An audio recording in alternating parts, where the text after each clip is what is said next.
Olá Brasil, bem-vindo a mais um Sextouro. O 1º de maio, ainda em tempos de Covid, ainda atrapalhado, eu gravando sozinho. Não tem ninguém para me ajudar hoje, né? As poucas pessoas que estão aqui estão ocupadíssimas, porque a gente está como é que se diz? O pessoal está em casa, home office, né? Com quarentena. Bom, eu quero dar duas informações muito importantes que eu separei para esse Sextouro. Bom, a Bolsa está subindo 2%, tá? É meio-dia agora, 5 para meio-dia, a Bolsa subindo 2%. Duas informações importantes que eu separei para vocês. Lá nos dados da Ambima de fundos, mês de abril teve resgate recorde nos fundos, tá? Mais de 91 bilhões saíram de fundos. Por outro lado, a poupança teve captação recorde, mais de 30 bilhões em abril. Em março foi 12 bilhões. O que significa isso? Eu vejo como uma esperança no fim do túnel. Eu acho que esse dinheiro emergencial, esses R$600, está sendo guardado pelas pessoas mais simples. E a classe média também está guardando um pouco de dinheiro, porque o futuro é incerto. Estamos preocupados com o futuro de curto prazo, né? E eu acho que me traz alento isso, por quê? Porque eu fico com a impressão que quando a pandemia passar, em tese vai haver dinheiro para o consumo. Isso está animando varejistas. Vamos ver como estão as varejistas, aliás. Né? O meu ponto vai ter dinheiro para consumo, né? Pode haver uma realocação de recursos nos fundos também, na hora que a pandemia passar. Vamos ver quem sobe a bolsa nesse minuto, né? Os movers, tá? Bom, e por que o pessoal não está gastando dinheiro hoje? Né?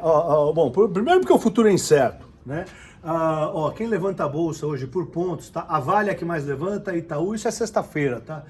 Petrobras e Bradesco, bancos e as blue chips, Vale, Itaú, Petrobras, Bradesco, né? Bom, então o futuro é incerto. 2, a rede bancária, né? Que está toda em quarentena, como a Mirai aqui está em quarentena, está trabalhando de home office, e as pessoas não vão nas agências. E nós sabemos que o gerente do banco, ele ajuda a pessoa a decidir o investimento.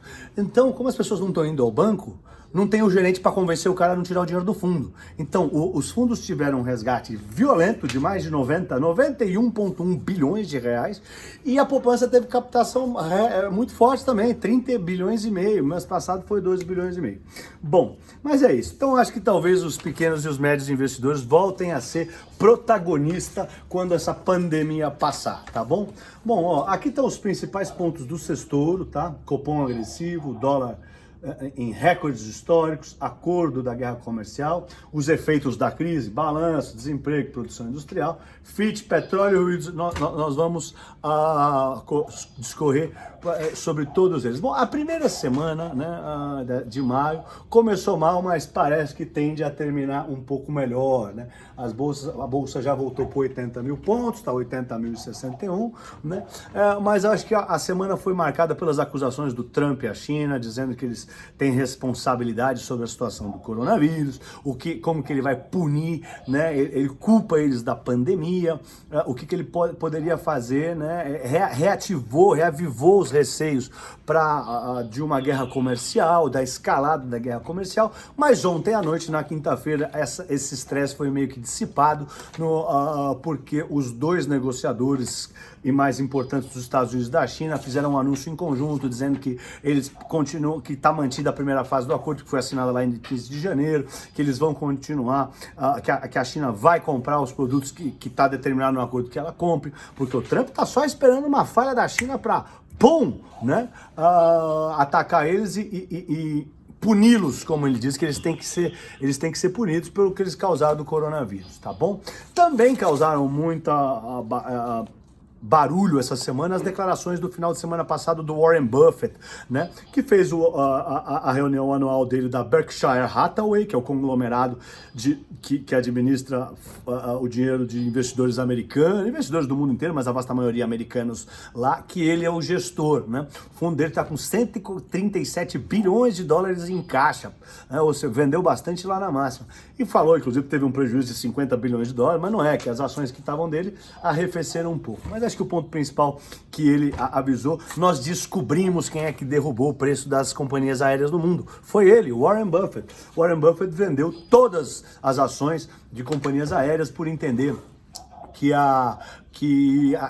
um ativo tóxico, que são ações que são tóxicas, que o setor está sepultado, que acabou, que o mundo vai ser muito mais digitalizado, que as conversas vão ser mais online, que o Zoom, o Google Meet, as conversas de maneira online vão diminuir drasticamente as viagens de avião, tá bom?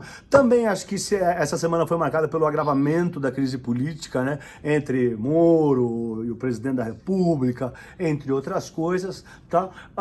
Eu acho que também o que marcou foi o início da reabertura de muitas cidades. A Alemanha divulgou que vai flexibilizar a quarentena já na semana que vem, né? O futebol, os jogos de futebol, acho que fica pro dia 16, não é isso? O Boris Johnson também tá querendo reabrir a economia gradualmente. A Califórnia, que foi o primeiro estado dos Estados Unidos a fazer a quarentena, começou a afrouxar hoje, na sexta-feira, tá bom?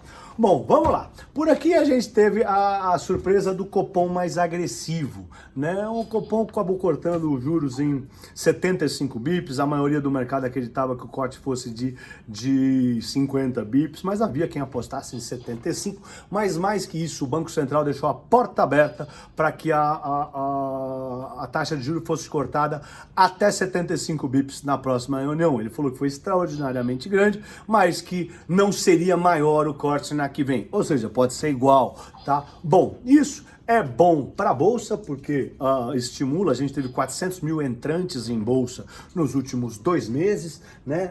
Ou seja, entrou muita gente na Bolsa, mas o dólar foi muito ruim para o dólar disparou, né? A gente pode olhar aqui o gráfico do dólar, o dólar disparou com força e acabou batendo ontem, BRL Currency, JIP, botar 2 dias, acabou batendo 5,83, né? Num recorde histórico, né? Bateu, hoje já está arrefecendo, está 5,74 agora, né?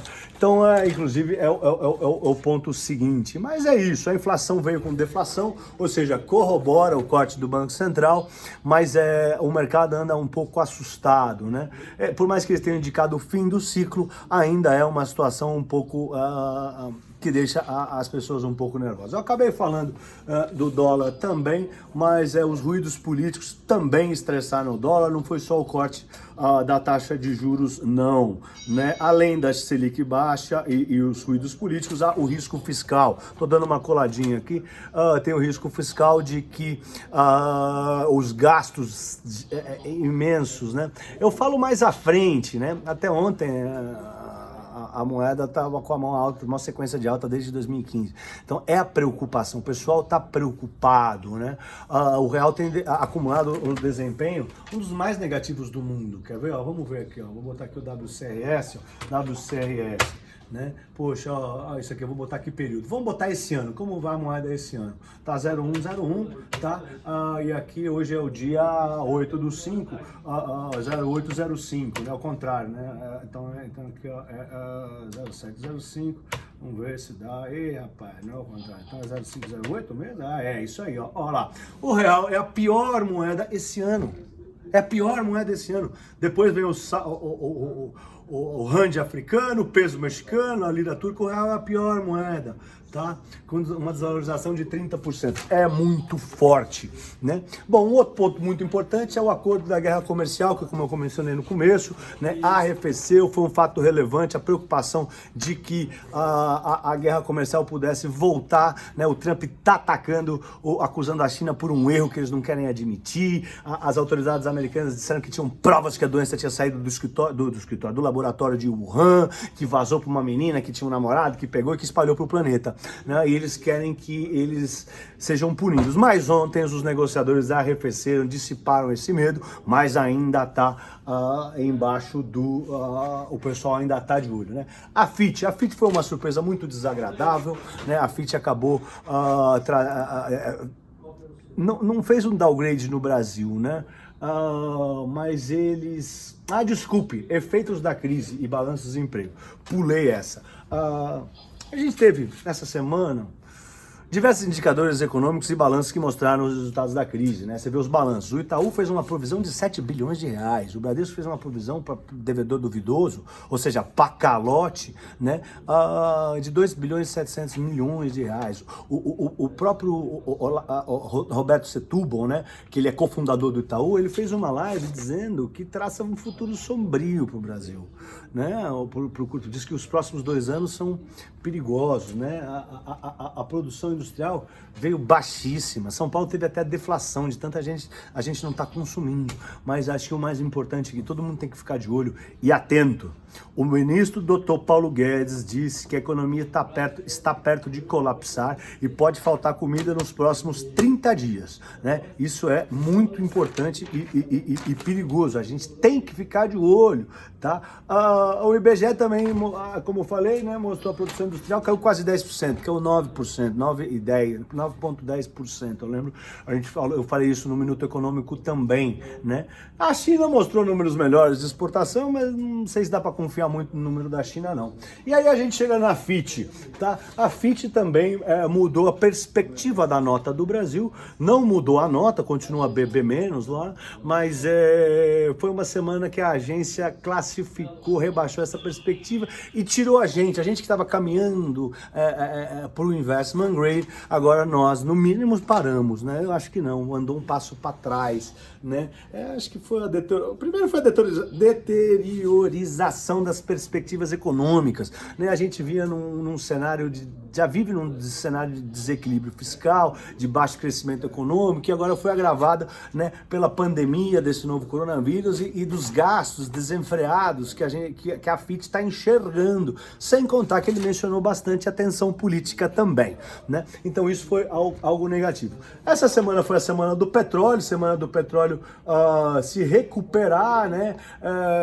O petróleo na segunda-feira passada bateu $10, nós estamos terminando, o petróleo tá 24 dólares, né? Vamos ver o CLMO, né? Vamos ver o petróleo, esse é o futuro que vence em maio, cadê? De junho, desculpa, maio ficou negativo, perdão. Cadê CLMO Commodity? É esse? Acho que é esse sim. Tá 23,60. O dólar veio lá de $10, subiu 130% nessa semana, desde a segunda-feira passada. Em 2 semanas subiu 130%. Acho que o bom humor reflete o aumento da demanda esperada. É esperado um aumento da demanda, né, com a reabertura das economias, dado que tá lá, que nem eu falei, a Alemanha, o Boris Johnson lá na Inglaterra, os Estados Unidos, tipo na Califórnia e alguns lugares. E os ruídos políticos, né? Eu acho que... e também, né, o Texas também cortou a produção e aí o petróleo melhorou, subiu muito de preço. O corte da produção dos texanos é fundamental. Desculpa, eu tinha esquecido, tá? E agora também os ruídos políticos, né? Acho que para a consultoria Eurásia, que é muito importante, impeachment está praticamente descartado, a probabilidade é muito baixa, isso é relevante, né? Nós temos que levar isso em consideração. Mas eu não falo muito de política porque eu não entendo de política, né? Então eu deixo isso aí para que as pessoas, cada um tenha a sua opinião. Eu levo as notícias, a opinião pertence a cada um, ninguém quer saber a minha opinião. Eu só tenho que levar as notícias para vocês e é isso que eu faço. Então os ruídos políticos também se meteram bastante na bolsa essa semana, acho que todo mundo acompanhou. Eu não gosto de falar de política, tenho medo de política, então eu fico fora, né? Cada um tem a sua opinião. Peço desculpas por esse estouro ser rápido e simples e todo improvisado, né? Mas é sempre feito com muito carinho para vocês. Nós temos alguns tourinhos, o tourinho tá sofrendo, ainda segue de máscara, mas eu tenho certeza que uma hora ele vai tirar essa máscara. Eu sou o Pablo, um bom fim de semana. Valeu!